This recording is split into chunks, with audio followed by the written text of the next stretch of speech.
Comentario a Apocalipsis por el Dr. Evis L. Carballosa. Capítulo 14. El gozo anticipado por la victoria del Cordero. Capítulo 14, versículos 1 al 20.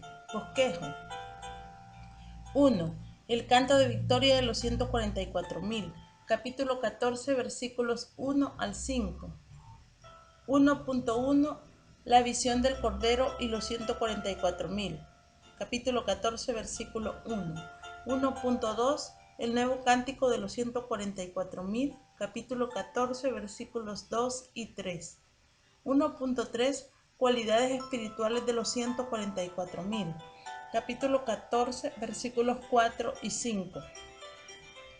1.3.1.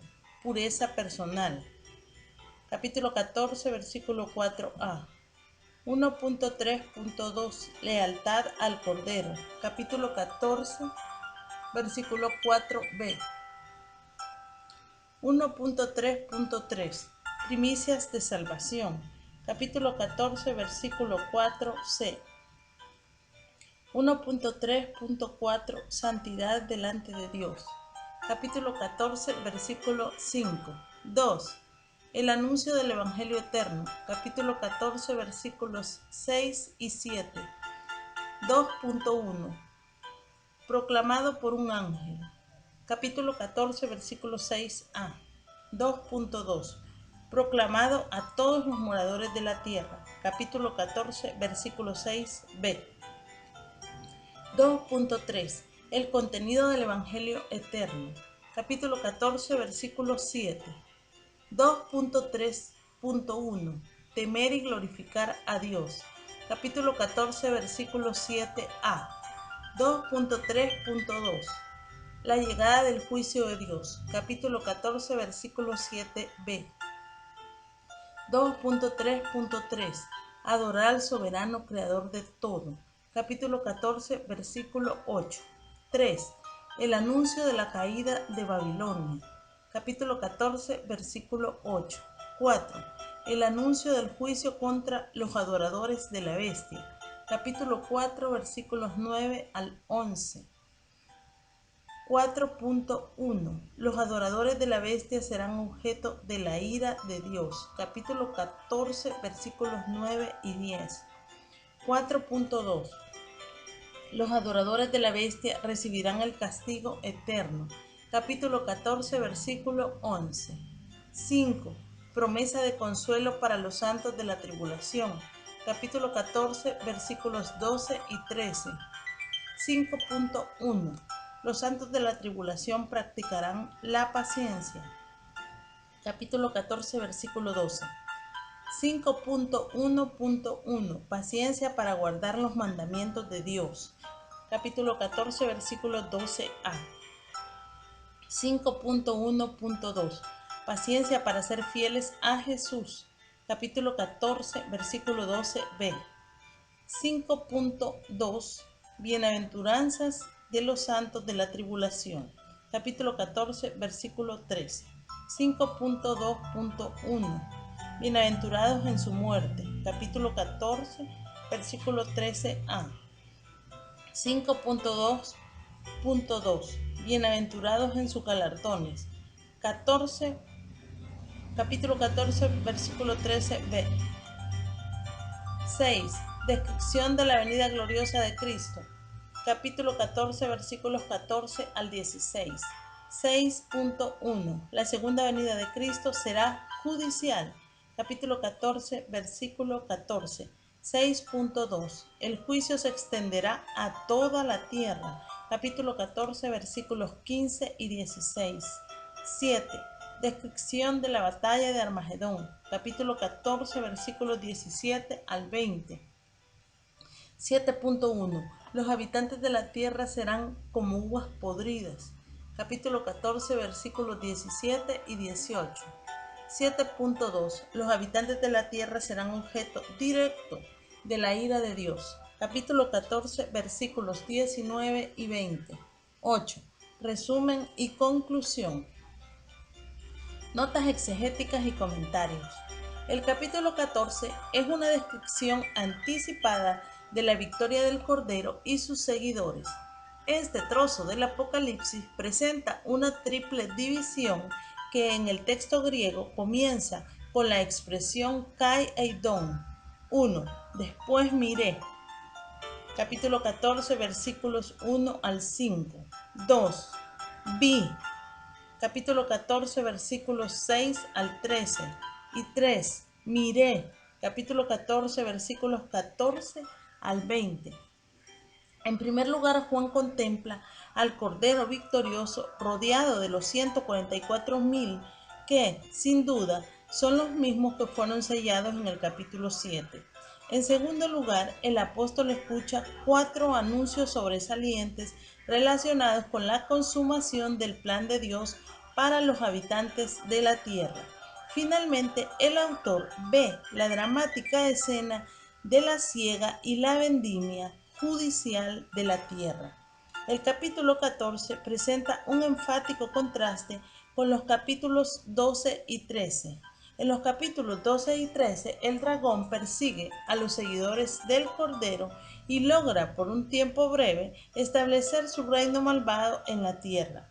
El capítulo 14, sin embargo, presenta al Cordero victorioso, firmemente posesionado del monte Sión y rodeado de sus seguidores. El cuadro profético del capítulo 14 habla de victoria para los creyentes y de derrota aplastante para los incrédulos. El Cordero ha triunfado sobre la bestia. Los moradores de la tierra reciben el mandamiento de temer y dar gloria al Dios soberano. Capítulo 14, versículo 7. La destrucción del sistema idolátrico de Babilonia es anunciado.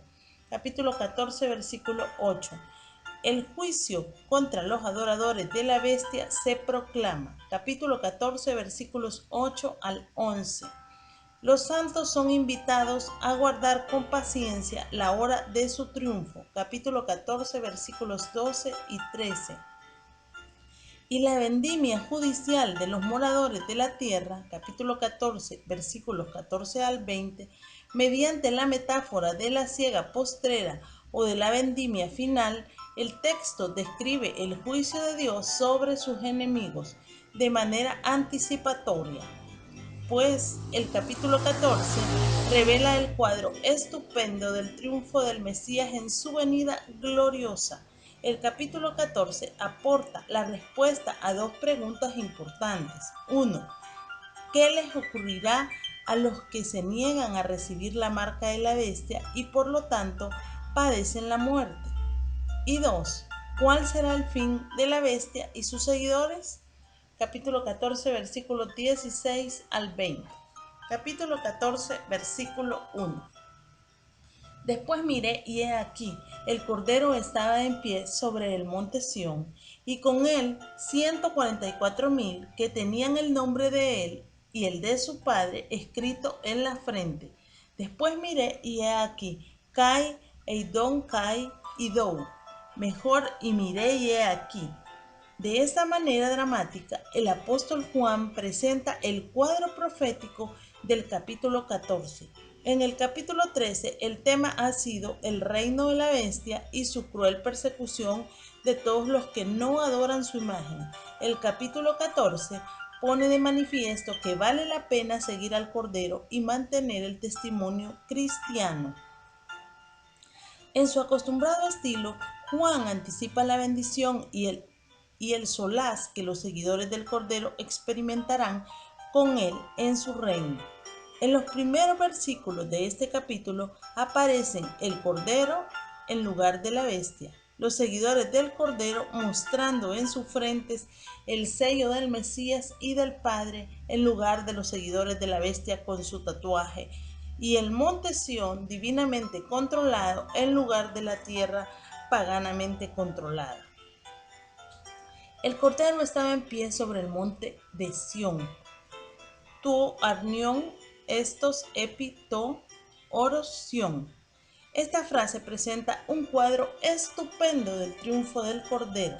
La expresión estaba en pie estos es la traducción del participio perfecto voz activa de isteimi, que significa estar o mantenerse en pie.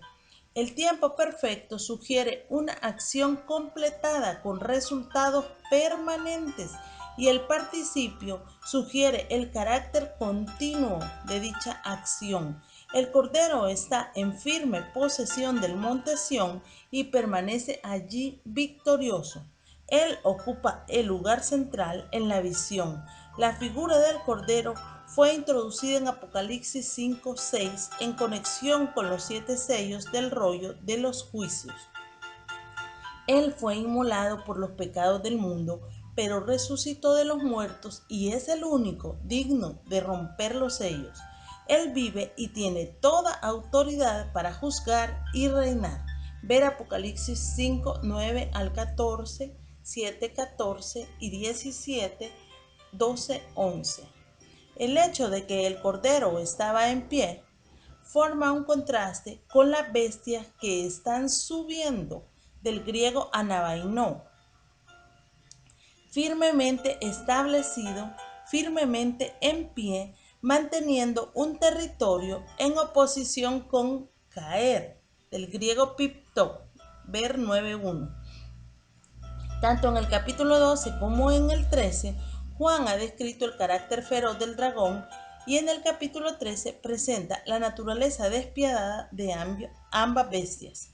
En el capítulo 14, por el contrario, aparece el Cordero vencedor tanto en su ternura como en su gentileza, con sus pies firmemente establecidos sobre el monte Sión. La identificación del monte Sión ha sido tema de discusión entre los comentaristas. Algunos piensan que se refiere a la Sión celestial, Hebreos 12:22, es decir, a la Jerusalén de arriba, Gálatas 4:26.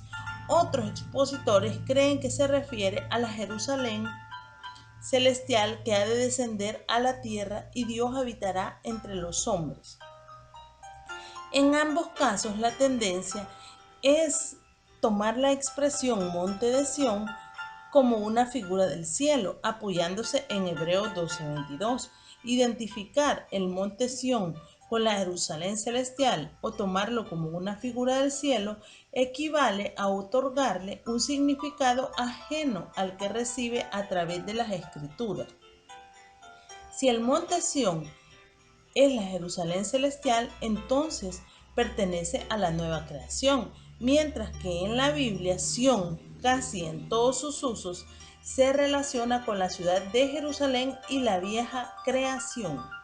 La postura más sensata es la que otorga a la expresión monte de Sión un significado normal, tal como se utiliza en el Antiguo Testamento la mayoría de las veces. Ver Salmo 48:1 y 2, Isaías 24:23, Joel 2:32. En Apocalipsis 14, el apóstol Juan anticipa la venida en gloria del Mesías para establecer su reino de paz y de justicia. Es preferible, por lo tanto, la interpretación de que Juan describe aquí una visión profética del triunfo final del Cordero después de su segunda venida, cuando se une a los 144,000 en el monte Sión, al principio de su reinado milenial. El monte Sión, según Salmo 2:6, es el lugar desde donde el Mesías ha de reinar cuando venga por segunda vez a la tierra. Debe entenderse, por lo tanto, que la referencia es a un lugar concreto en la tierra y no a una figura del cielo. Y con él 144,000 que tenían el nombre de él y el de su padre escrito en la frente. Junto con el Cordero aparece un grupo cuyo número concreto es de 144,000. De ellos se dice que tenían el nombre del Cordero y el de su padre escrito en la frente. Es decir, este grupo de individuos ha sido sellado con el sello de Dios. El vocablo escrito, Gegran Menon, es el participio perfecto, voz pasiva del verbo grapó, que significa escribir. El tiempo perfecto sugiere una acción completada con resultados perdurables. El sello consiste de la inscripción del nombre del Cordero y del Padre Celestial en la frente de cada uno de los componentes del grupo. Dicho sello tiene carácter permanente y sugiere tanto identificación como posesión. Los sellados son identificados como siervos de Dios y como posesión de aquel cuyo sello llevan. La identificación de los 144,000 sellados también ha sido tema de discusión entre los estudiosos de Apocalipsis. Algunos afirman que 144,000 es el número de lo completo y que se refiere a la totalidad de la Iglesia de Jesucristo. Otros entienden que los 144,000 son una figura del conjunto total de los redimidos. No existe ninguna razón determinante para pensar que los 144,000 de Apocalipsis 14:1 sean diferentes de los mencionados en Apocalipsis 7:1 al 8. Al parecer, los 144,000 sellados forman un grupo especial dentro de una comunidad más amplia. Apocalipsis 14:4 y 5 ofrece detalles adicionales respecto a las características de los 144,000. 1. Son vírgenes. 2. Siguen al Cordero. 3. Son primicias para Dios y para el Cordero. 4. Son fieles en sus testimonios. Y 5. Son sin mancha delante del trono de Dios. Algunos expositores piensan que los 144,000 sellados no sufrirán daño alguno durante la gran tribulación, sino que son preservados por Dios a través de los terribles días de persecución hasta que aparecen triunfantes con el Cordero en el monte Sión. Al principio del reino milenial, lo más probable es que los 144,000 sellados sean hechos objeto particular de las persecuciones de la bestia, particularmente por el hecho de que serán fieles proclamadores del Evangelio de salvación por la fe en el Mesías durante los años de la gran tribulación. Apocalipsis 12:17. Algunos de ellos sufrirán martirio y otros serán encarcelados y perseguidos, pero la totalidad de ellos estará con el Cordero cuando venga a inaugurar su reino escatológico. Resumen. Apocalipsis 14 comienza con la visión del Cordero victorioso que regresa a la tierra para implantar su reino glorioso. Juan afirma que el Cordero estaba en pie sobre el monte de Sión. Esto significa que ha tomado posesión completa y permanente del lugar que será la sede de su reino. Salmo 2:6. Sión, por lo tanto, se refiere al monte o colina situado en el costado oriental de Jerusalén. El monte Sión de Apocalipsis 4:1 es, por consiguiente, un punto geográfico terrenal y no sinónimo de la Jerusalén celestial. En estos versículos de Apocalipsis 14, Juan contempla anticipadamente, prolepsis, la inauguración del reino escatológico del Mesías. Los 144,000 que aparecen junto al Cordero son los mismos mencionados en Apocalipsis 7:1 al 8. En Apocalipsis 7 se menciona el hecho de que fueron sellados para el servicio a Dios. Esos 144,000 sellados constituyen un grupo especial dentro de una comunidad mayor. Apocalipsis 14:1 al 5 amplía tanto las características como el servicio que realizan los 144,000 sellados. Es probable que un número indeterminado de ellos sufra el martirio a manos de la bestia. La totalidad de ellos, sin embargo, compartirá con el Cordero las bendiciones del reino mesiánico. Capítulo 14, versículo 2.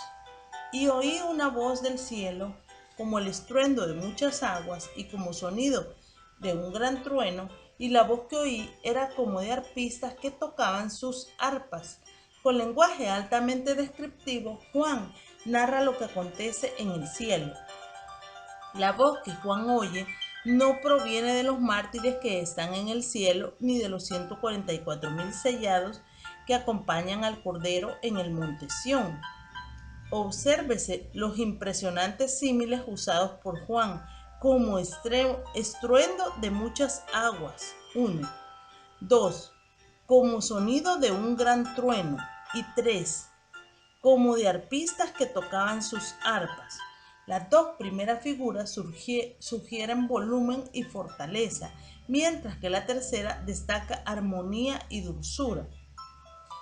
La voz que Juan escucha, henchida de fortaleza y firmeza, no proviene de los redimidos, sino de las gargantas de un coro angelical. La existencia de un coro angelical y su cántico de alabanza se muestra en Apocalipsis 5, 8 al 14. La ocasión del cántico angelical es el momento en que el Cordero toma el rollo de los juicios de la mano del Padre. También allí, 5:9, se dice que cantaban un cántico nuevo. Dicho cántico está relacionado con el Cordero y su dignidad de ejecutar juicios sobre la humanidad.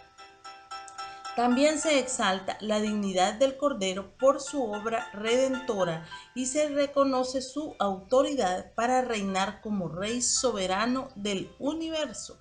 El nuevo cántico de Apocalipsis 14:3 no solo es pleno y potente, sino que también va acompañado de una dulce melodía comparada con la producida por arpistas cuando tocan sus arpas.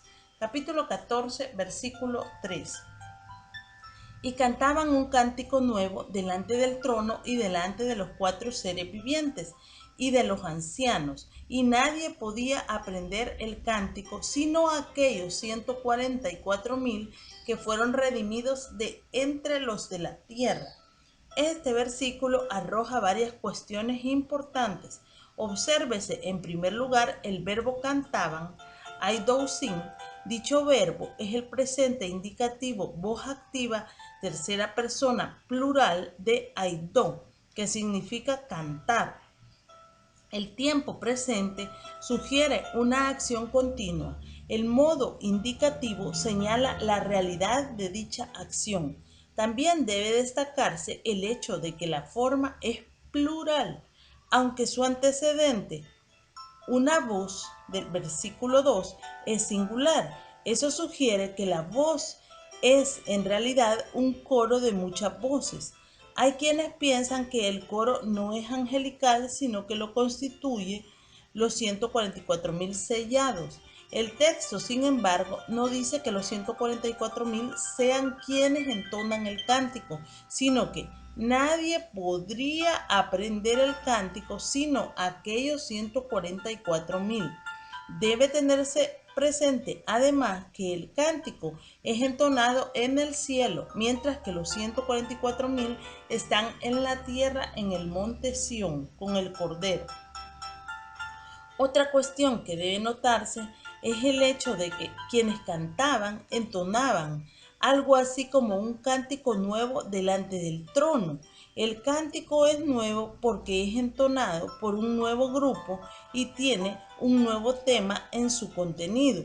También es nuevo por el hecho de que nunca antes ha sido escuchado, puesto que el texto griego no sugiere que los cantores sean los 144,000, sino que dice que solo ellos pueden aprender dicho cántico.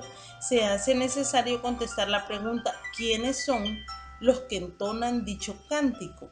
La respuesta de Robert L. Thomas a dicha pregunta parece ser la más congruente. Él dice: los cantores son evidentemente una innumerable compañía de ángeles como en 5:11 y 7:11, aunque su identidad permanece indefinida como en 11:15, 12:10, 19:16.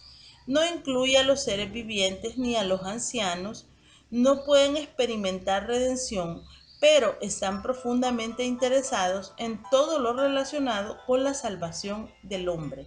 Lucas 15:7, Efesios 3:10, Primera de Pedro 1:12. Así que se unen en la alabanza del Cordero. La idea de que es teológicamente impropio que los ángeles canten de la salvación no es correcta, porque los seres vivientes y los ancianos cantan acerca de la redención en 5, 9 y 10. Resumen, el coro que canta el nuevo cántico no parece estar compuesto de los redimidos. Tampoco sugiere el texto que los cantores sean los 144.000, puesto que ellos están en la tierra y el cántico procede del cielo. Ni tampoco parece correcto que los cantores sean los mártires de la tribulación. Lo más congruente es entender que los cantores son ángeles que entonan algo así como un cántico nuevo. Ese cántico solo lo pueden aprender los 144.000 sellados, quizá debido a la relación especial que guardan con el Cordero. Estos han sido redimidos de entre los de la tierra, hoy eigoras menoi, apoteis heis. La expresión fueron redimidos, eigoras menoi, es el participio perfecto voz pasiva de agorazó, que significa comprar, redimir. El tiempo perfecto sugiere una acción completada con resultados permanentes. Los 144.000 son los que fueron redimidos de entre los de la tierra.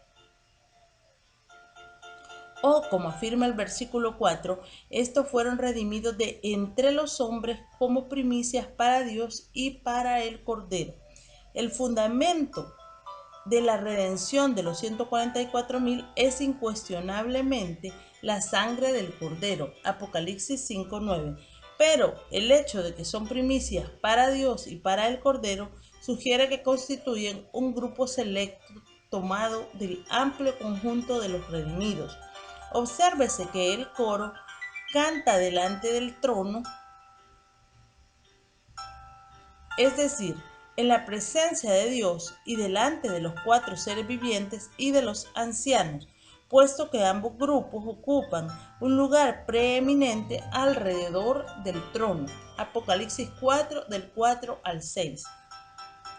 En Apocalipsis 5:9, el cántico de alabanza al Cordero por su obra redentora es entonado por los 4 seres vivientes y los 24 ancianos. En Apocalipsis 14, 2 y 3, quienes cantan son los ángeles que forman un gran círculo alrededor del trono celestial. Capítulo 14, versículos 4 y 5.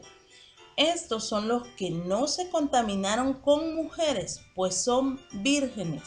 Estos son los que siguen al Cordero por donde quiera que va. Estos fueron redimidos de entre los hombres como primicias para Dios y para el Cordero. Y en sus bocas no fue hallada mentira, pues son sin mancha delante del trono de Dios. Estos 2 versículos contienen un claro reconocimiento de la dedicación a Dios y de la pureza de los 144.000 sellados. Obsérvese el uso enfático del pronombre demostrativo estos, outoi. Dicho vocablo aparece 3 veces en el versículo 4 al comienzo de cada frase y por lo tanto en una posición enfática. Los 144.000 son apartados y tenidos como dignos de alto honor por mantener un elevado estilo de vida en medio de la corrupción del ambiente religioso, social y cultural. Los versículos 4 y 5 describen la vida de santidad llevada por los 144.000 durante los terribles días de la tribulación. El uso del tiempo presente, son, sin, sugiere la continuidad y constancia del testimonio de los mencionados siervos. 4 cosas significativas dice el texto respecto a la vida de los 144.000 sellados. 1. Estos son los que no se contaminaron con mujeres, pues son vírgenes. El verbo contaminaron, emolinteizan, es el aoristo indicativo voz pasiva de molinó, que significa manchar, ensuciar, contaminar. El tiempo aoristo contempla la totalidad de las vidas de los 144.000 sellados y afirma que en ellos no hubo mancha ni contaminación. El modo indicativo destaca la realidad de la acción del verbo.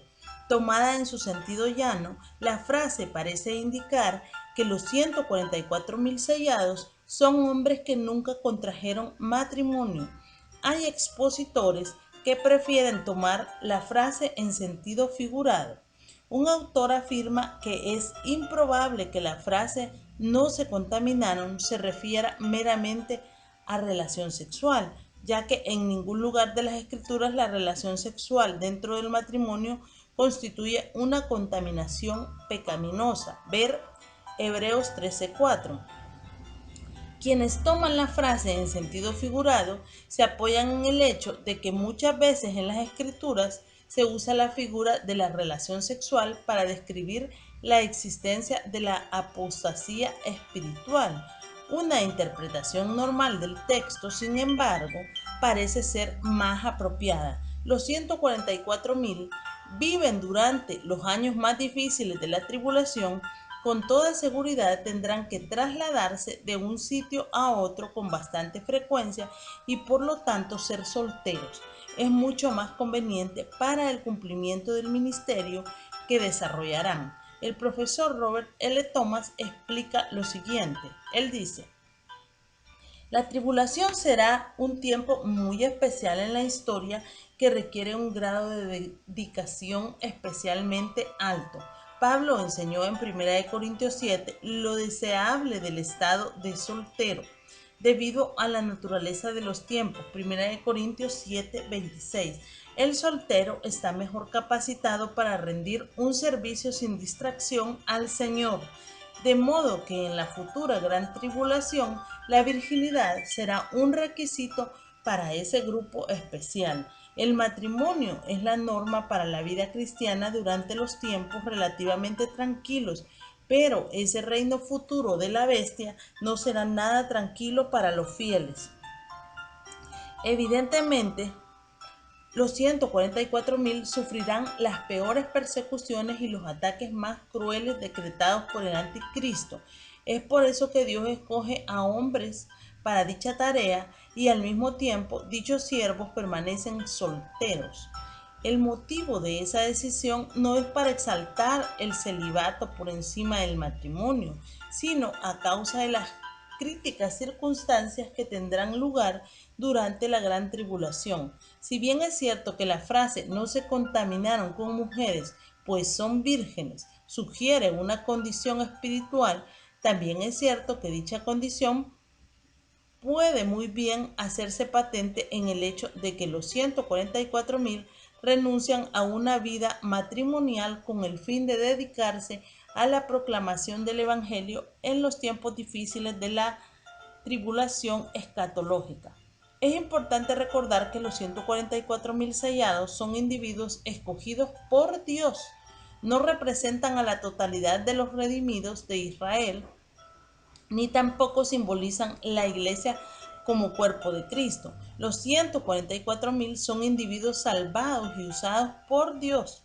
El servicio de dichos hombres alcanza mayor eficacia porque son vírgenes y por lo tanto pueden efectuar sus trabajos sin la responsabilidad de cuidar de una familia. 2. Estos son los que siguen al Cordero por donde quiera que van. Outoi oi okoloutountes, toi, arnioi, opoi, an y pajei. Esta frase expresa la lealtad constante de los 144,000 hacia el Cordero.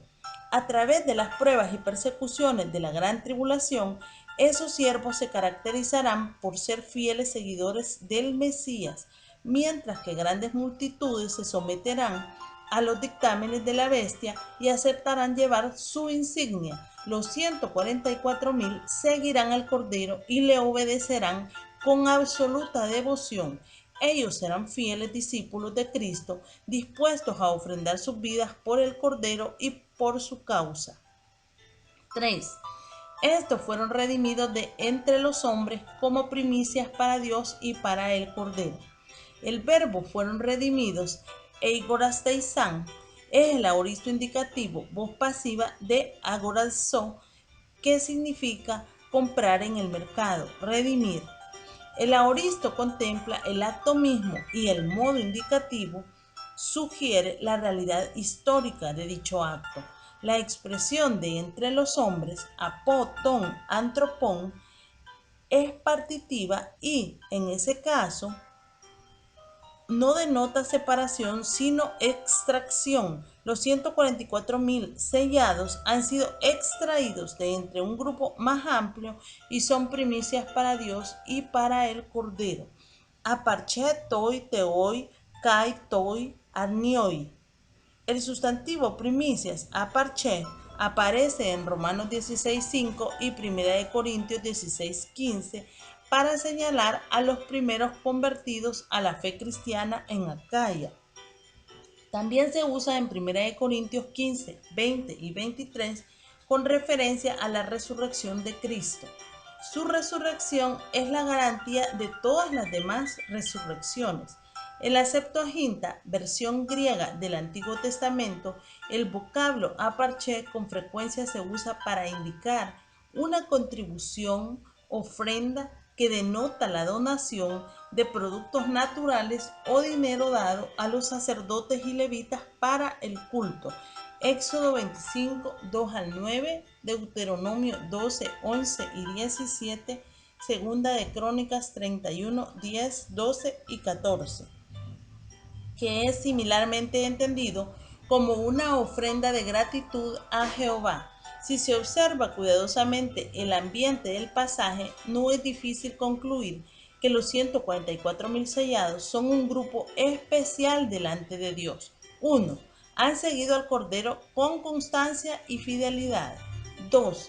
Han sido comprados de entre los hombres, es decir, han sido extraídos de un grupo mayor. Y 3. Han sido constituidos una ofrenda para Dios y para el Cordero. Los 144.000 son, por lo tanto, una ofrenda para Dios en el sentido de ser separados para Él y santificados, completamente consagrados, donde no hay añadidura posterior, porque las primicias constituyen el todo. Números 5:9, Deuteronomio 18:4, 26:2, Jeremías 2:3, Santiago 1:18. 4. Y en sus bocas no fue hallada mentira, pues son sin mancha delante de Dios. La cuarta cualidad de los 144.000 sellados es su veracidad. Son verdaderos imitadores del Cordero. Isaías 53:9. Como fieles profetas hablarán siempre la verdad. Zacarías 13:3.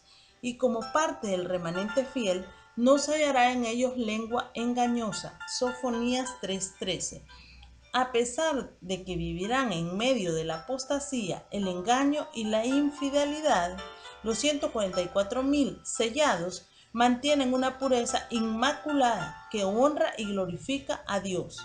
El verbo precedido por la partícula negativa está en el aoristo indicativo voz pasiva. No fue hallada falsedad. Ouch euroretei pseudos. Esta frase sugiere que habrá quienes intentarán encontrar mentira o falsedad en ellos, pero su búsqueda será infructuosa, puesto que los 144.000 serán sin mancha o culpa. Nadie podrá imputarle delito o fraude de clase alguna. Tanto su hablar como su actuar serán irreprochables. Ver Filipenses 2:15. Capítulo 14, versículos 6 y 7.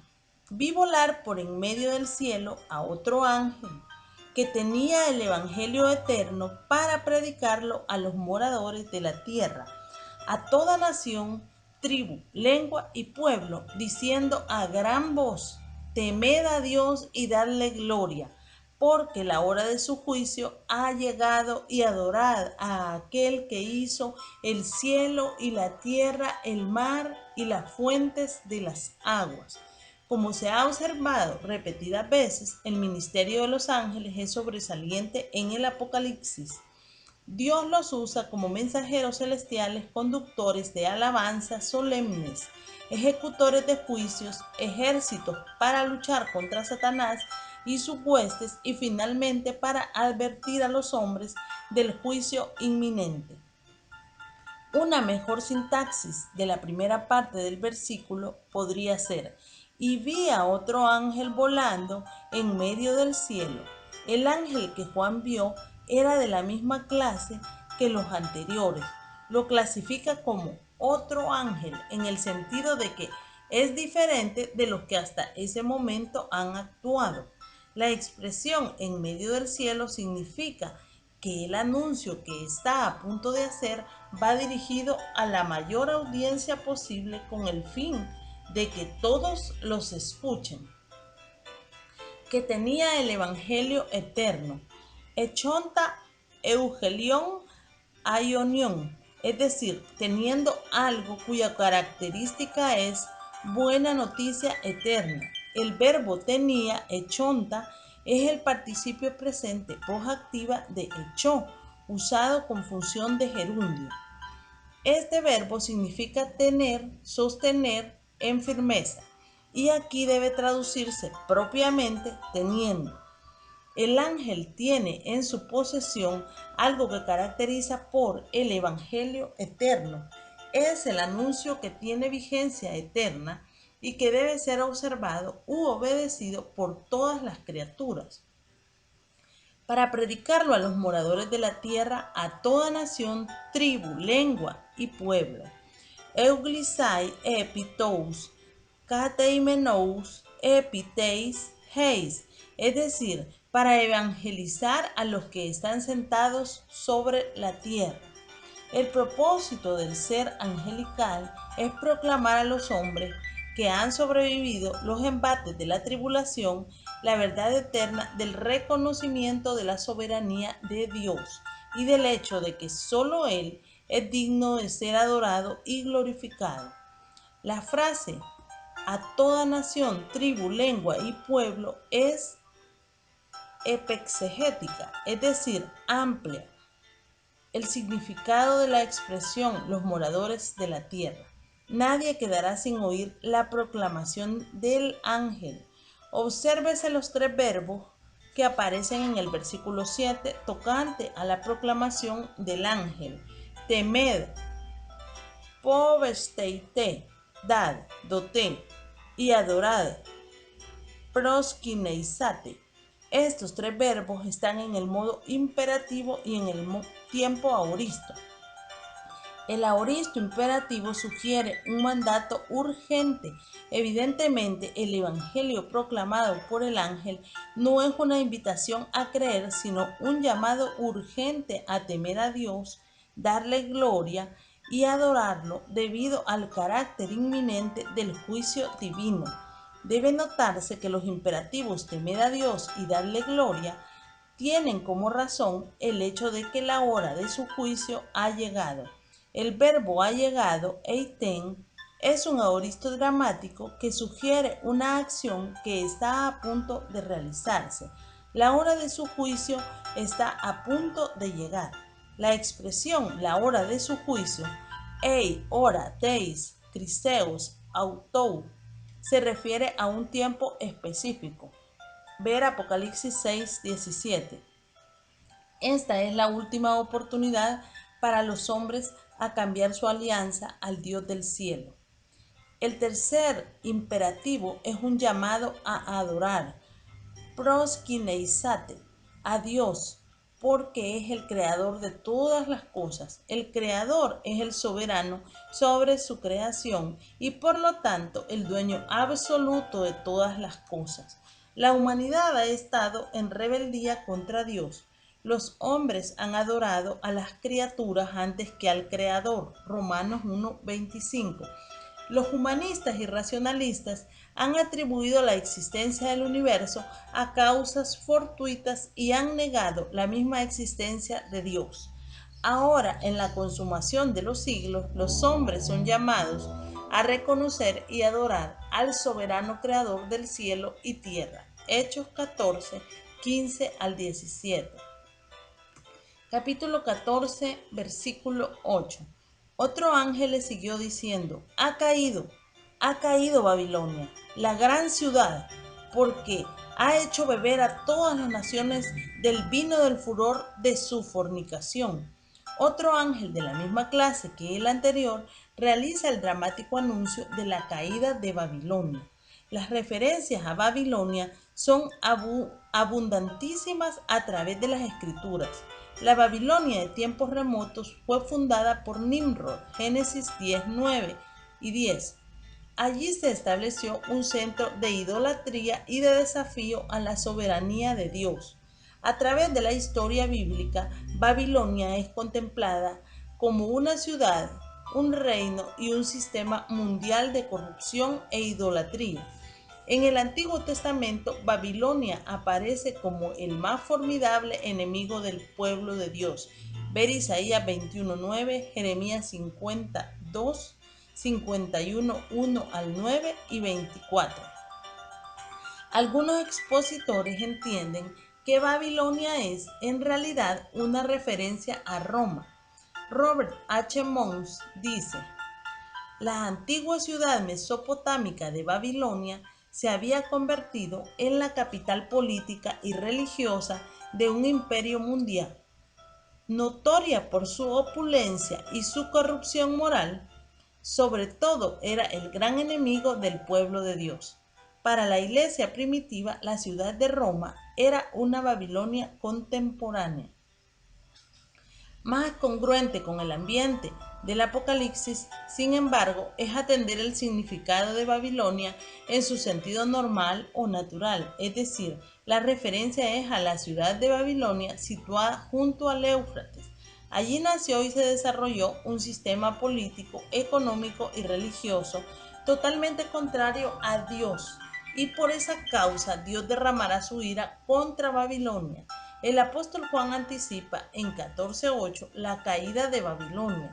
Posteriormente, en los capítulos 17 y 18, describe con lujo de detalles la manera como Dios juzgará todo lo que Babilonia representa. La repetición del verbo ha caído, epesen, sugiere el carácter inminente de la destrucción de Babilonia. El aoristo indicativo señala la realidad del acontecimiento. El juicio divino sobre Babilonia se contempla como algo seguro. El vocablo ¿por qué? No aparece en el texto griego. La frase dice literalmente: quien ha hecho beber del vino de la ira de su fornicación a todas las naciones. La declaración sugiere la intoxicante influencia de los vicios de Babilonia sobre las naciones de la tierra. Ver Jeremías 51, 7 al 9. El poder malvado de Babilonia afecta a todas las naciones de la tierra. Dicha maligna influencia provoca el derramamiento de la ira de Dios. Y al final de la tribulación, la destrucción tanto de la ciudad como del sistema representado por Babilonia. Dios dará a Babilonia su justa retribución por haber actuado como un agente anti Dios en el mundo. Ver Apocalipsis 18 del 1 al 6. Capítulo 14 versículos 9 y 10. Y el tercer ángel lo siguió diciendo a gran voz: si alguno adora a la bestia y a su imagen y recibe la marca en su frente o en su mano, él también beberá del vino de la ira de Dios, que ha sido vaciado puro en el cáliz de su ira, y será atormentado con fuego y azufre delante de los santos ángeles y del Cordero. La proclamación del tercer ángel es una solemne advertencia a los hombres tocante a las consecuencias de adorar a la bestia y a su imagen. Ver Apocalipsis 13 del 13 al 17. Particularmente durante la segunda mitad de la tribulación, el anticristo exigirá que los moradores de la tierra le rindan culto divino. A través del tercer ángel, sin embargo, Dios anuncia que quienes se someten a la voluntad de la bestia serán objeto de su ira. La meta de la advertencia es infundir temor en los potenciales adoradores de la bestia para que crean y motivar a los creyentes a que permanezcan fieles. La expresión a gran voz sugiere que la proclamación del ángel va dirigida a todos los habitantes de la tierra que tienen la capacidad de escuchar el anuncio. Sin duda, un mensaje tan importante debe ser oído por todos. Recuérdese que el primero de los ángeles proclama el Evangelio eterno diciendo: temed a Dios y dadle gloria, porque la hora de su juicio ha llegado, y adorad a aquel que hizo el cielo y la tierra. Por su parte, el falso profeta llama a los moradores de la tierra para que adoren al anticristo, de modo que los habitantes de la tierra tienen que decidir a quién deben adorar. Negarse a adorar la bestia les acarrea sufrimiento físico y la imposibilidad de comprar y vender si no llevan su tatuaje. Apocalipsis 13:17. Por otro lado, los adoradores de la bestia serán objeto de la misma clase de juicio divino que será derramado sobre el anticristo. Los sufrimientos que resultan de no adorar al anticristo son relativamente insignificantes comparados con los que sobrevendrán sobre quienes se niegan a adorar a Dios y darle gloria. La advertencia divina es rigurosa. Si alguno adora a la bestia y a su imagen y recibe la marca en su frente o en su mano, él también beberá del vino de la ira de Dios. Cualquier persona que se someta a la voluntad de la bestia, rinda culto a su imagen y se deje sellar con la marca del anticristo, sufrirá consecuencias devastadoras. La frase "él también beberá del vino de la ira de Dios" es enfática. Literalmente dice: esa misma persona también beberá del vino de la ira de Dios. El individuo que rechaza a Dios y se rinde a la bestia, ese mismo será objeto de la ira de Dios. J. Massin Verde Ford lo explica así: el autor probablemente quiere decir que uno no puede beber una copa y no la otra, porque ambas están relacionadas. La consecuencia de beber la copa de Babilonia es la necesidad ineludible de recibir la del Señor. Ver el 16-19.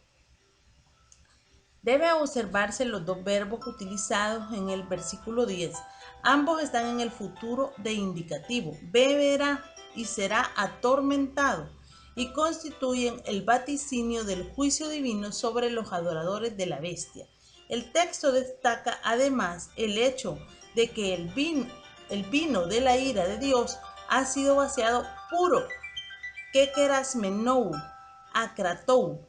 Antiguamente se acostumbraba diluir el vino con agua para suavizar sus efectos. La figura utilizada aquí destapa el hecho de que los adoradores de la bestia serán objeto del juicio de Dios en toda su fuerza. El juicio escatológico se efectuará sin ninguna misericordia ni gracia.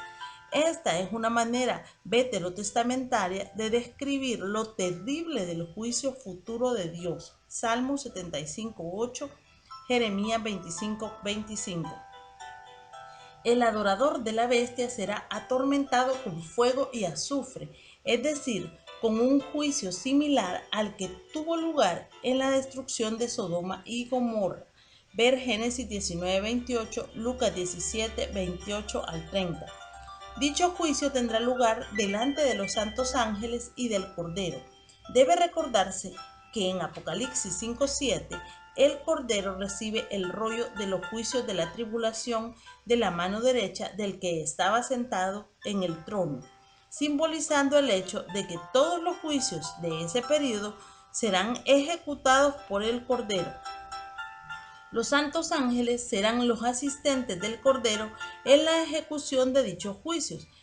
El santo entorno de los santos ángeles y del Cordero amplía la miseria del castigo de los malignos, tal como la persecución pública de los fieles en la presencia de sus semejantes aumentó la humillación.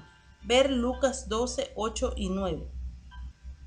Debe recordarse también que la proclamación de ese juicio es anticipatorio y está relacionado con la venida de Cristo a la tierra. El juicio final tendrá lugar después del reinado glorioso del Mesías. Apocalipsis 20:11 al 15. El anuncio del juicio en Apocalipsis 14:10 tiene por finalidad dejar a los hombres sin argumento alguno y llevarlos a la comprensión de las eternas consecuencias que se derivan de negar a Cristo. rehusar poner fe en él y entregarse a la adoración de la bestia. Capítulo 14, versículo 11. Y el humo de su tormento sube por los siglos de los siglos y no tienen reposo, de día ni de noche, los que adoran a la bestia y a su imagen, lleva la marca de su nombre. El castigo de los rebeldes que han rechazado a Dios y han adorado a la bestia se describe en este versículo. El texto enseña que su tormento en un momento tiene lugar por los siglos de los siglos. Eis aionas aionon. La frase y no tienen reposo de día ni kaiouk, echousin, anapausin, eimeras kei, nictos. El carácter eterno y continuo del castigo afligido e infligido a los inicuos. El pasaje dice con toda claridad quiénes serán objeto de juicios divinos antes mencionados, identificados por el hecho de que reciben la marca o sello del anticristo en la frente o en la mano derecha. Aunque el apóstol Juan utiliza un lenguaje evidentemente metafórico para describir los juicios divinos sobre los inicuos, dichos juicios deben entenderse como reales. El apóstol no se refiere a sucesos ficticios ni a meras cuestiones poéticas. La Biblia advierte con mucha frecuencia que de juzgar a los rebeldes e inicuos entre los hombres. Hechos 17, 30 y 31, Romanos 2, 16, 2 de Quienes rechazan el amor y la gracia de Dios manifestados a través de Jesucristo tendrán los tormentos del juicio del soberano Señor de la creación. Solo aquellos que se acogen a la misericordia de Dios y se refugian en Cristo serán librados de la condenación eterna. Romanos 8:1. La diferencia entre la vida y la muerte es Jesucristo. Capítulo 14, versículo 12. Aquí está la paciencia de los santos, los que guardan los mandamientos de Dios y la fe de Jesús. Después de declarar cuál será la suerte de los adoradores de la bestia, el apóstol intercala unas palabras de ánimo para los seguidores del Cordero. La bestia atemorizará a los habitantes de la tierra e intentará por todos los medios conseguir que todos se sometan a su autoridad. Es probable que haya un número de los santos que se sientan tentados a someterse a la autoridad del anticristo para proteger sus vidas. El apóstol Juan hace un llamado a los santos para mantenerse firmes y leales al Señor en medio de las persecuciones ordenadas por el anticristo. El sustantivo paciencia, kipomonei, significa resistencia, aguante. La idea contenida en dicho vocablo es la de permanecer firme sin claudicar en medio de la prueba. Los santos, ton agnion, de la tribulación serán perseguidos y maltratados por los agentes de la bestia. Es probable que algunos de ellos se sientan tentados a abandonar la fe en el Cordero a causa de la pesada carga de la prueba. Esos creyentes necesitarán paciencia, es decir, la capacidad para resistir sin abandonar la lucha contra las fuerzas del mal. La paciencia de los santos se pone de manifiesto en la constancia para guardar tanto los mandamientos de Dios como la fe en Jesús. La expresión los que guardan, hoy teirountes, es el participio presente voz activa de teireo, que significa guardar, observar. El participio presente sugiere una acción continua. Los santos constantemente guardan los mandamientos de Dios y la fe en el Cordero. Es ahí precisamente donde se pone de manifiesto la paciencia de los santos, puesto que la bestia exige que guarden sus mandamientos y adoren a su persona. La ira del dragón se encenderá contra quienes obedecen los mandamientos de Dios y tienen el testimonio de Jesucristo. Ver Apocalipsis 12:17. Los siervos de Dios podrán vencer la tentación de claudicar y hacer frente a los ataques del maligno mediante la fe de Jesús y el testimonio de la fidelidad a los mandamientos de Dios. El hecho de que los santos de la tribulación pasarán por pruebas difíciles fue profetizado por Cristo. Ver Mateo 24:9. La fe en Jesús y la confianza en las promesas de Dios serán los pilares de apoyo de los santos. Capítulo 14, versículo 13. Oí una voz que desde el cielo me decía: escribe, bienaventurados de aquí en adelante los muertos que mueren en el Señor. Sí, dice el Espíritu, descansarán de sus trabajos porque sus obras con ellos siguen. La expresión una voz del cielo, ponéis tou, ahora no, aparece varias veces en el Apocalipsis. Ver 10:4 y 8, 11:12, 14:2, 18:4 y 21:3. Dicha voz podría ser una comunicación directa de parte de Dios sin la utilización de un intermediario angelical. La voz del cielo ordena a Juan escribir una de las 7 bienaventuranzas mencionadas en el Apocalipsis. Ver 1:3, 16:15, 19:9, 26, 22:7 y 14. El vocablo bienaventurados, makarioi, es el mismo usado por el Señor en Mateo 5. Dicho término significa más que feliz. El énfasis en este entorno asegura un futuro galardón por la obediencia presente a Dios. La mencionada bienaventuranza proclama como benditos a quienes experimentan la muerte en un estado de unión espiritual con Jesucristo. Los muertos que mueren en el Señor hoy en Kyrioi aponteneis contes es una referencia a los mártires de la segunda mitad de la tribulación. Su muerte se debe a que se niegan a someterse a la autoridad del anticristo. Mueren en la fe, su lealtad al Señor es la causa de la muerte. No amaron sus vidas, sino que las menospreciaron hasta la muerte. Apocalipsis 12:11. Con su promoción a una vida superior, el número de los mártires aludidos en 6:11 es completado. La sintaxis del versículo en la Reina Valera 1960 no se corresponde con la del texto griego.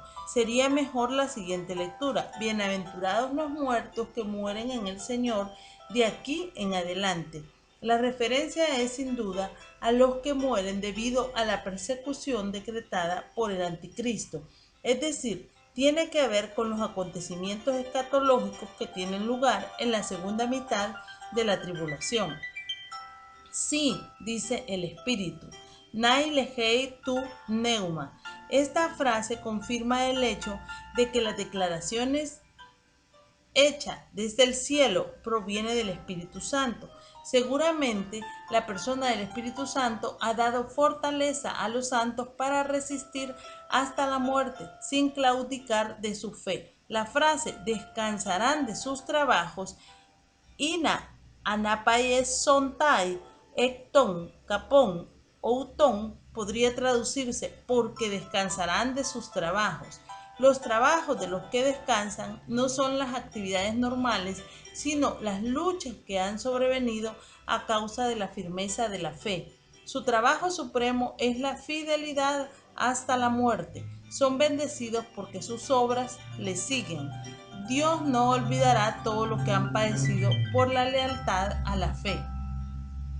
Los siervos de Dios serán perseguidos de manera inmisericordia por la bestia. Llenos de la fortaleza que el Espíritu Santo les dará, resistirán hasta la muerte. Sus obras les seguirán en el sentido de que Dios recompensará su fidelidad. Los santos descansarán de sus trabajos y de sus tribulaciones porque entrarán en el reino del Señor, a quien sirvieron con toda fidelidad. Aquí está entonces la tranquilidad de los santos. No importa cuánto sufran, su paz es segura. Incapaces de vivir, la muerte es su bendición. El cielo lo dice. El Espíritu lo confirma. Los apóstoles de Dios lo han escrito y de esto emana la consolación. Los santos sufrirán la muerte física, pero entrarán en el reino eterno y disfrutarán de la perfecta paz. Los perseguidores de los santos, por el contrario, sufrirán el castigo eterno y la justa retribución que recibirán todos los que rechazan la gracia de Dios a través de Jesucristo. Capítulo 14, versículo 14. Miré y he aquí una nube blanca, y sobre la nube uno sentado semejante al Hijo del Hombre, que tenía en la cabeza una corona de oro y en la mano una hoz aguda. Haciendo uso de su fórmula habitual, el apóstol Juan presenta una nueva escena con la frase miré y he aquí. Lo primero que Juan ve es una nube blanca. Nepelei Leuquei. La escena sin duda señala a Daniel 7, 13 y 14, donde el profeta contempla la visión de la venida del Mesías a la tierra. El mismo Señor Jesucristo profetizó su segunda venida en términos similares a los que aparecen en Daniel 7:13. Ver Mateo 24:30, 26:64. En segundo lugar, dice Juan, y sobre la nube uno sentado, semejante al Hijo del Hombre. La expresión Hijo del Hombre no va acompañada del artículo determinado en el texto griego. Juan vio sentado sobre la nube a un ser cuyas características eran tales que él lo identifica como semejante a Hijo del Hombre. El título Hijo del Hombre es dado a Cristo en el Nuevo Testamento en su relación con la tierra, como Hijo del Hombre. Tal como lo presentan los evangelios, Cristo sufre en la cruz, viene a la tierra por segunda vez y tiene toda potestad para juzgar al mundo. Ver Lucas 19:10, Mateo 25:30, Juan 5:25 al 27. Algunos expositores interpretan que el personaje referido como Hijo del Hombre es un ángel. Quienes interpretan que se refieren a un ángel se basan en el hecho de que el Hijo del Hombre recibe un mandato de parte de otro ángel. Versículo 15, algo que sería impropio. Si Hijo del Hombre fuese Cristo, por supuesto que el Mesías no recibe órdenes de un ángel. El verbo en el modo imperativo, mete tu hoz, no tiene que ser un mandato. El modo imperativo también expresa ruego. El Mesías no responde a la autoridad angelical para meter su hoz, sino que recibe notificación divina a través del ángel de que el tiempo adecuado para hacerlo ha llegado. Que tenía en la cabeza una corona de oro y en la mano una hoz aguda. Esta frase es una descripción propia del Mesías. El Cristo glorioso aparece en su carácter real de vencedor como Rey Mesías, quien viene para ocupar su trono como el heredero legal de David. Él cumplirá los objetivos divinos expresados en el Salmo 8:6. Le hiciste señorear sobre las obras de tus manos, todo lo pusiste debajo de sus pies. El propósito divino de que el reino de Dios se manifieste en el tiempo y en la historia se cumplirá a cabalidad. El rey Mesías, como el postrer Adán, regirá a las naciones con vara de hierro. Apocalipsis 19:15. Los hombres colocarán sobre su cabeza una corona de espinas y le condenaron a morir en la cruz. Cuando venga por segunda vez, exhibirá en su cabeza muchas diademas como el victorioso soberano sobre todos sus enemigos.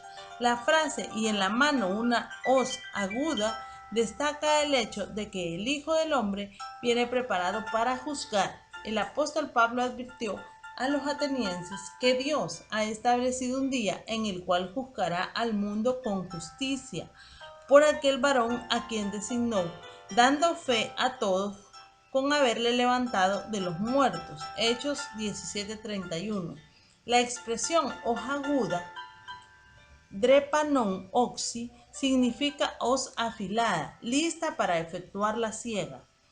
Él, el Hijo del Hombre, que fue juzgado por los hombres, Hechos 4:27, está preparado para juzgar a la humanidad que se ha negado a acogerse a la oferta de su gracia. Capítulo 14, versículo 15. Y del templo salió otro ángel clamando a gran voz al que estaba sentado sobre la nube: mete tu hoz y ciega, porque la hora de cegar ha llegado, pues la mies de la tierra está madura. El templo, Tou Nau, tiene que ser el templo celestial. El ángel mencionado en este versículo es otro, Ayos, de la misma clase que el mencionado en el versículo 9. Estos ángeles están efectuando las tareas que les han sido asignadas con relación al juicio de la tierra. El Dios soberano ha entregado la administración del mundo presente en manos de ángeles. Ver Hebreos 1, 14 y 2, 5. El ángel que clama a gran voz no está dando una orden al Hijo del Hombre, sino que está transmitiendo el mensaje del Padre Celestial al Cordero tocante al hecho de que la hora del juicio ha llegado. La frase mete tu hoz y ciega, Pempson, Tudreparanon, Soukai, Terison, literalmente significa manda tu hoz y ciega. Ambos verbos manda y ciega son aoristos imperativos y sugieren urgencia. Manda de inmediato tu hoz y comienza la siega de inmediato. La consumación del juicio de Dios sobre los habitantes de la tierra está a punto de realizarse. La urgencia manifestada en la frase anterior es reforzada por la cláusula siguiente: porque la hora de cegar ha llegado, pues la miel de la tierra está madura. Esta cláusula es enfática. El verbo ha llegado, eiten, es el aorito indicativo de erchomai y aparece al comienzo de la oración. Cegar, terizai, es el aorito infinitivo de terizó. Ambos verbos apuntan a un acontecimiento concreto. El texto literalmente dice: porque llegó la hora de cegar. La segunda parte de la cláusula dice: pues la miel de la tierra está madura. El verbo está madura, exeirantei, es el aorito indicativo voz pasiva de seiran y no, que significa madurar, secar. En este contexto significa estar lista para la siega. El juez de la tierra contempla el escenario donde la vida humana se desarrolla y lo considera como un gran campo sembrado de granos que ya está preparado para la cosecha, es decir, para el juicio. Cristo dijo a sus discípulos: ¿no decís vosotros, aún faltan 4 meses para que llegue la siega? He aquí os digo, alzad vuestros ojos y mirad los campos, porque ya están blancos para la siega. Juan 4:35. Dios en su misericordia ha dilatado el día de la consumación de su ira, pero ya no habrá más dilación. Capítulo 14, versículo 16. Y el que estaba sentado sobre la nube metió su hoz en la tierra, y la tierra fue cegada. El cuadro profético de Apocalipsis 14, 15 y 16 es el cumplimiento de Joel 3:13, donde dice: echad la hoz, porque la mies está ya madura. Venid, descended, porque el lagar está lleno. Rebosan las cubas, porque mucha es la maldad de ellos. El que está sentado sobre la nube es el Señor Jesucristo, el Hijo del Hombre, quien ha recibido toda potestad para ejecutar juicio sobre la tierra. Juan 5:27. El versículo 16 es una prolepsis del juicio escatológico. Los verbos metió, evalén y fue cegada, eteristei, son aoristos del indicativo y sugieren un acontecimiento que es considerado como realizado, aunque su cumplimiento es aún futuro. El verbo metió significa literalmente lanzó. La hoz fue lanzada sobre la tierra y la tierra fue cegada. Obsérvese la repetición del sustantivo la tierra. Aparece en el versículo 15 y 2 veces en el 16. El énfasis claramente está en el hecho de que el juicio descrito aquí tiene que ver particularmente con la tierra. La tierra y sus moradores han estado en rebeldía contra su creador y serán juzgados por el juez del universo. Capítulo 14, versículo 17. Salió otro ángel del templo que está en el cielo, teniendo también una hoz aguda. Se ha observado con anterioridad la existencia de una gran actividad angelical con relación a los juicios divinos sobre la tierra. Eso se debe al hecho de que los ángeles son administradores de la tierra por voluntad soberana de Dios. El ángel mencionado en el versículo 17, al igual que el del versículo 15, sale del templo celestial. A semejanza del Hijo del Hombre, este ángel tiene también una hoja aguda o afilada.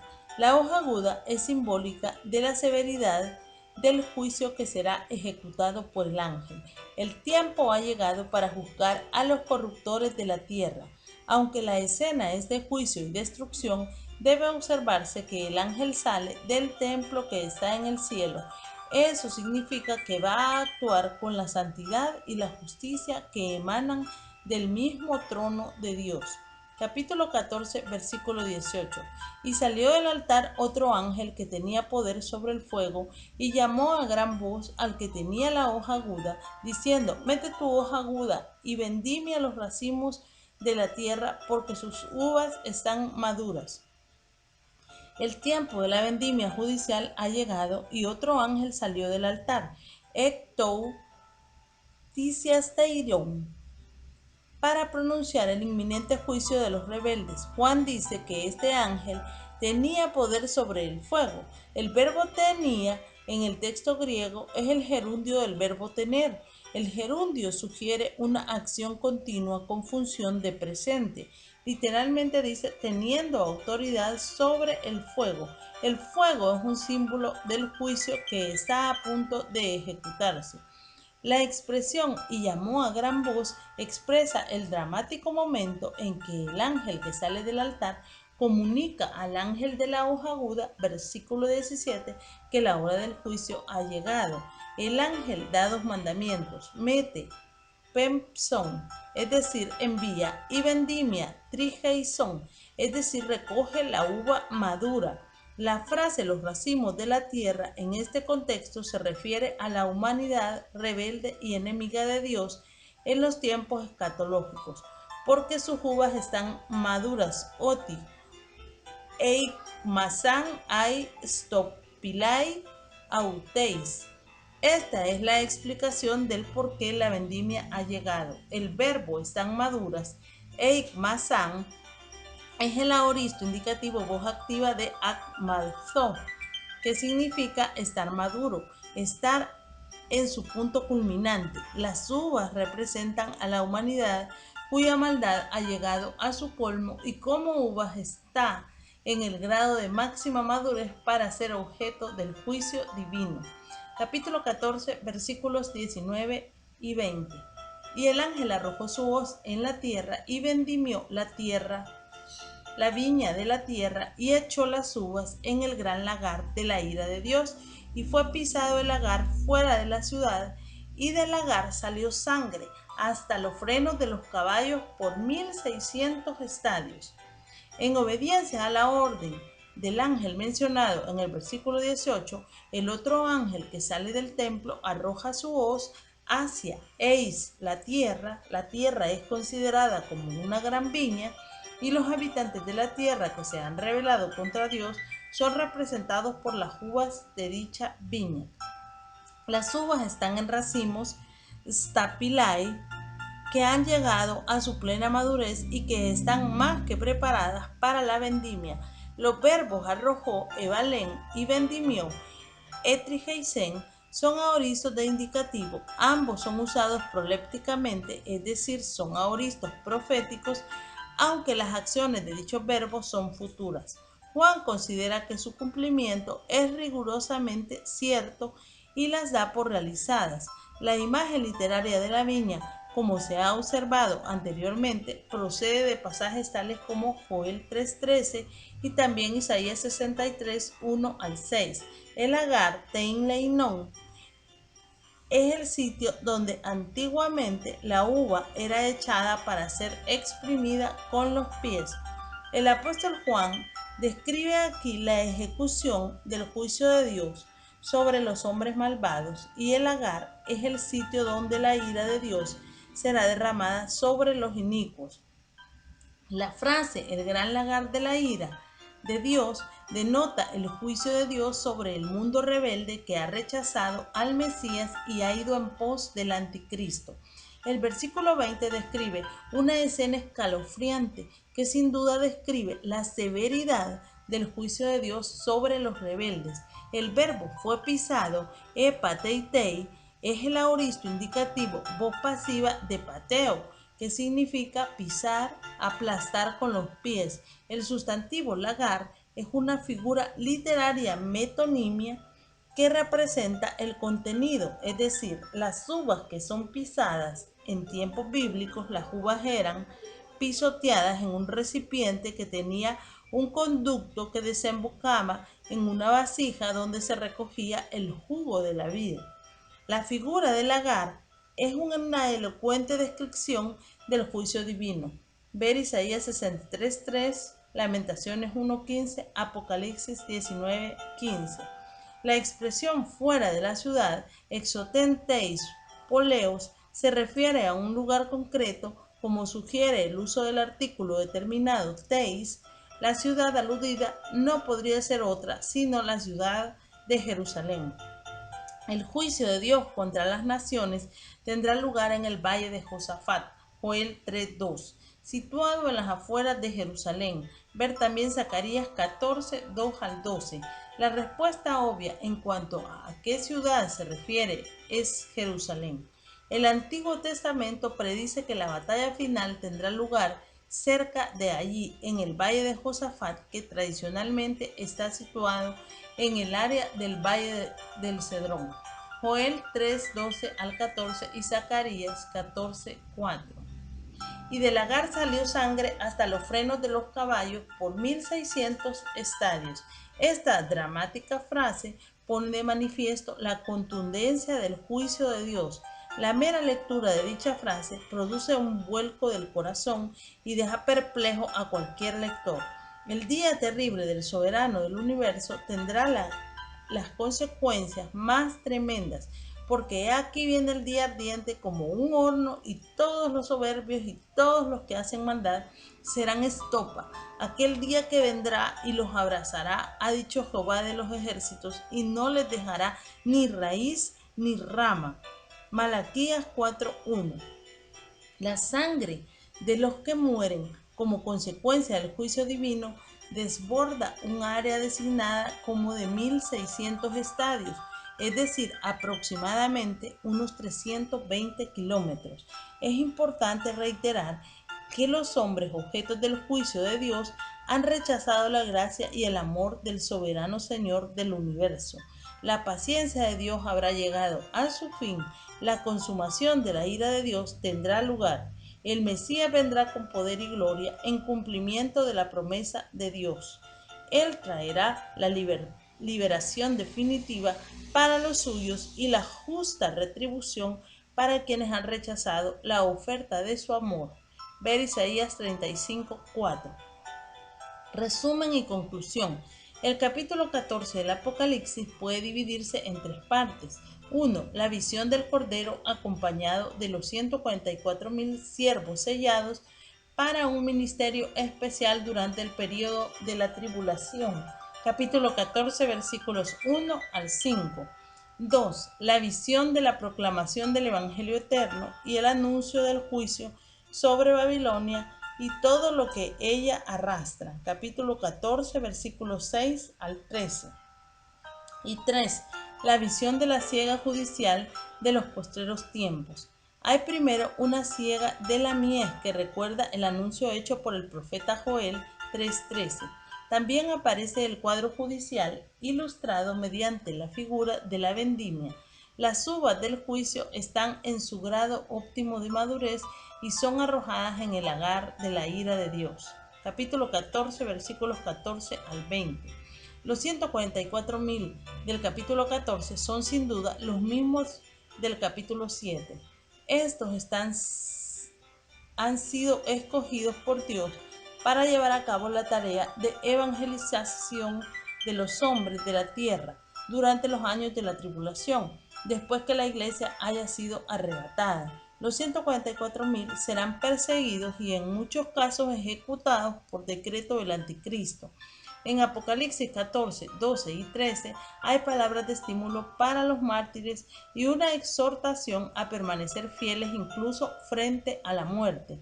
Quienes se sometan a la voluntad de la bestia podrán salvar sus vidas físicas, pero tendrán que enfrentarse al juicio de Dios y beberán del vino de la ira de Dios en su pureza más absoluta.